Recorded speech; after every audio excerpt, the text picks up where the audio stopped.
Princípio número 7 de economia, princípio básico de economia básica, que tem por título: às vezes os governos podem melhorar os resultados dos mercados. Então, vou repetir, o princípio básico de economia número 7 diz o seguinte: às vezes os governos podem melhorar os resultados dos mercados. Estou construindo uma playlist aqui no canal de Economia Básica e estou utilizando como livro-texto básico este livro aqui, ó, Introdução à Economia, do Gregory Mankiw, ou do Gregory Mankiw, também pode ser dito dessa maneira. Este foi um dos livros que o professor utilizou na disciplina de Economia, de Introdução à Economia, na Faculdade de Economia, né, de Ciências Contábeis, quando eu a cursei.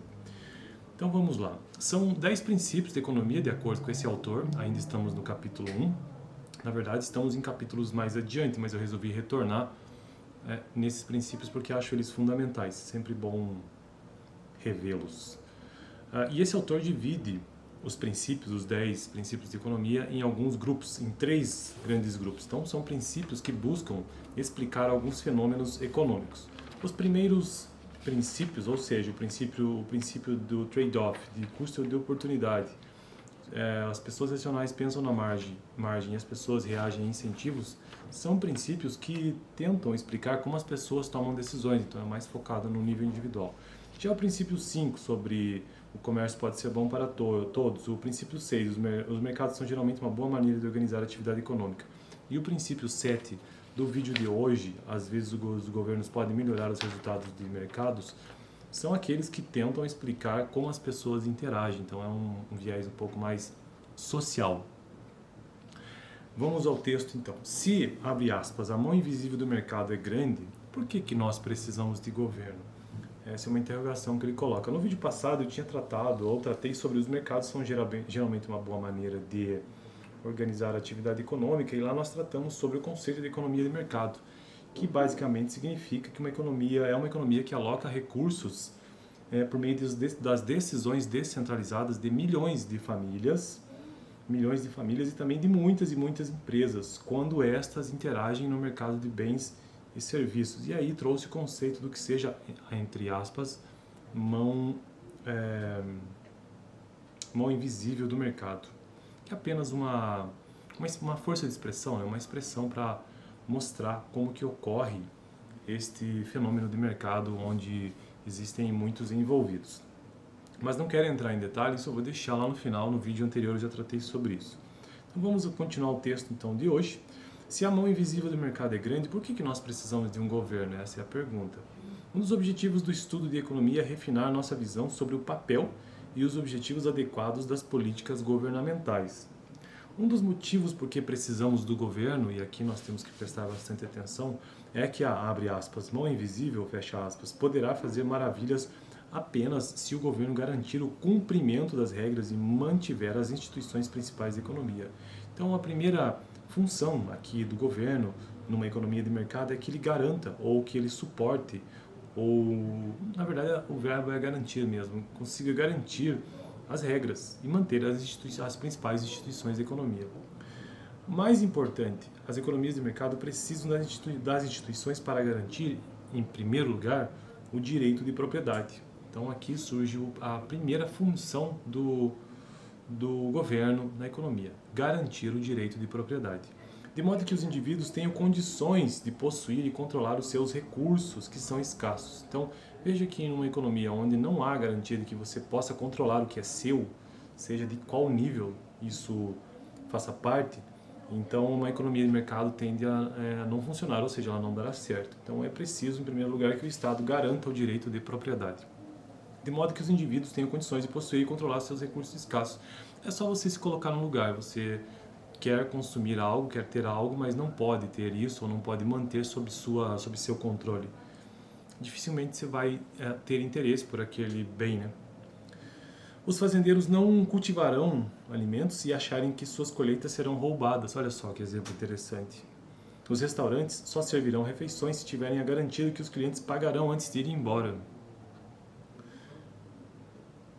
E uma companhia de entretenimento não produzirá filmes se muitos consumidores em potencial fizerem cópias ilegais, por exemplo. Todos nós confiamos no governo para providenciar polícia e tribunais a fim de fazer valer o direito sobre aquilo que produzimos. E a mão invisível, abre aspas, conta com a nossa habilidade para garantir esses direitos.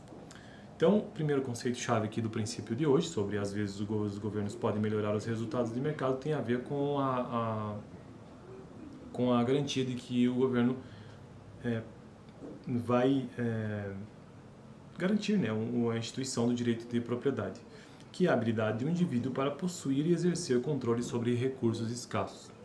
Há ainda outra razão, essa é a primeira razão, então vamos para a segunda razão. Há ainda uma outra razão que justifica o fato de precisarmos do governo. Abre aspas, a mão invisível, fecha aspas, é poderosa. Sempre que eu mencionar essa expressão mão invisível, ela está entre aspas. Então a mão invisível é poderosa, mas não é onipotente, ou seja, ela não pode todas as coisas. Há dois motivos genéricos para que um governo intervenha na economia.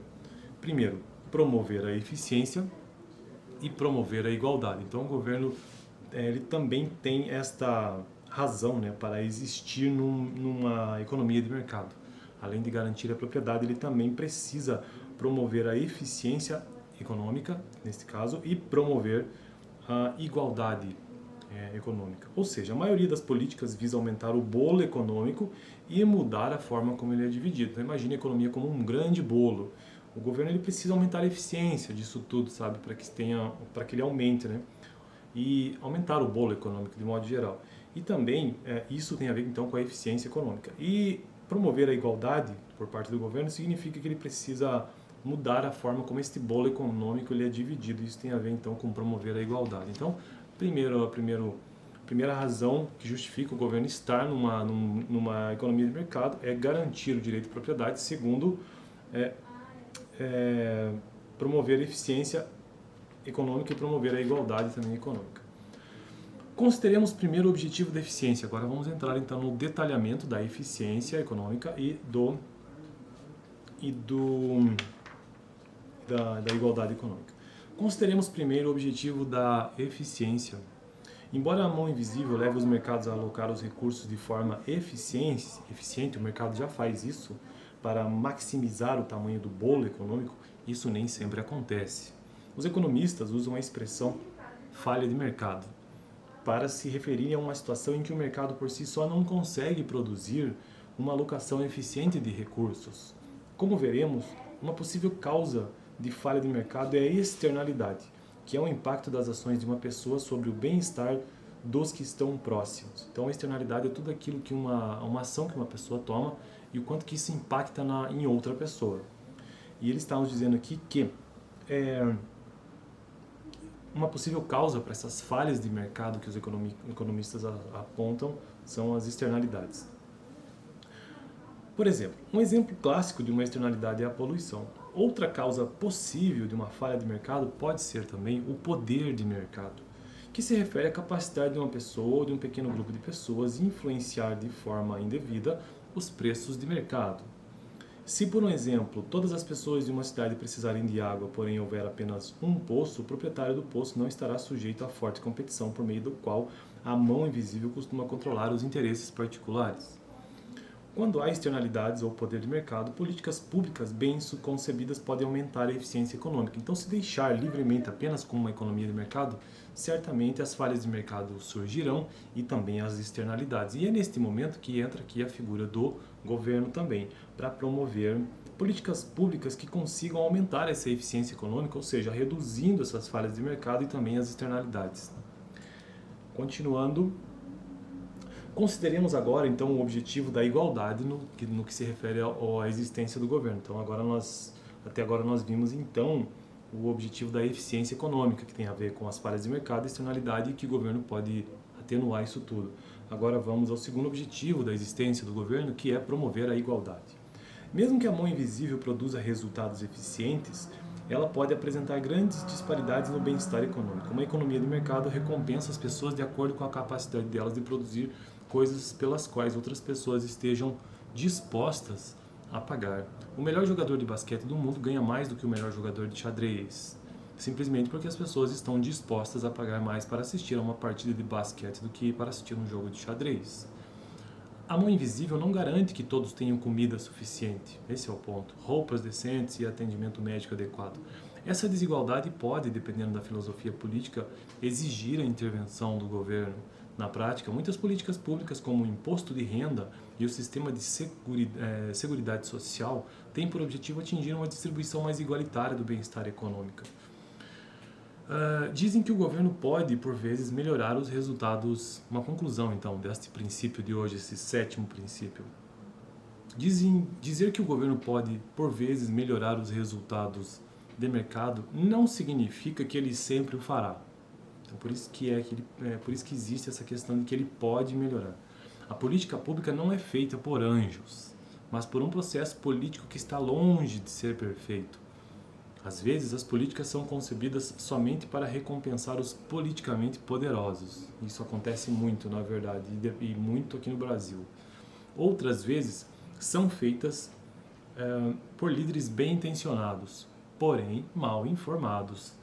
À medida que se estuda economia, é possível se tornar um melhor juiz de quando uma política de governo é justificável pelo fato de ela promover eficiência ou igualdade, e quando não é. Então, no vídeo de hoje, nós vimos alguns conceitos, entre eles poder de mercado, que significa a capacidade que um único agente econômico ou um pequeno grupo de agentes econômicos tem de influenciar de certa forma, influenciar de forma significativa os preços de mercado. E também vimos conceitos como falha de mercado, que é uma situação em que o mercado por si só fracassa ao alocar os recursos eficientes, a economia de mercado ela fracassa. E também outro conceito foi de externalidade, ou seja, o impacto das ações de uma pessoa sobre o bem-estar de outras que não tomam parte da ação. E por fim, o direito de propriedade também, que foi um conceito-chave, a habilidade do indivíduo para possuir e exercer controle sobre recursos escassos. E de modo geral, o princípio 7, que faz parte do grupo de princípios que tentam explicar como as pessoas interagem na economia, ou seja, às vezes os governos podem melhorar os resultados do mercado, sim, às vezes por conta de que, dependendo do quanto ele está participando do mercado, o quanto, e de suas políticas, é o quanto que ele vai contribuir para que as coisas estejam melhor, ou então melhores, né, ou então piores. Eu fico por aqui. No próximo vídeo já quero tratar sobre o princípio número 8, que já entra num outro grupo de princípios que tentam explicar como a economia funciona. Então nós estamos progredindo. Lembrando, são 10 princípios e este que eu tratei no vídeo de hoje foi o princípio número 7. O último daqueles que tentam explicar como as pessoas interagem. E o próximo vídeo, então, o padrão de vida de um país depende de sua capacidade de produzir bens e serviços. Dá uma olhada no vídeo anterior, eu vou deixar aqui no final, sobre o princípio número 6. Ou seja, os mercados são geralmente uma boa maneira de organizar a atividade econômica. É um princípio que ajuda a compreender melhor este vídeo de hoje, porque ali eu trago o conceito do que seja, de fato, uma economia de mercado, o que é um planejador central, o que é um planejador que é descentralizado e por aí vai. Fico por aqui, até o próximo vídeo de Economia Básica semana que vem. Esta playlist é de economia, mas a playlist específica é de economia básica.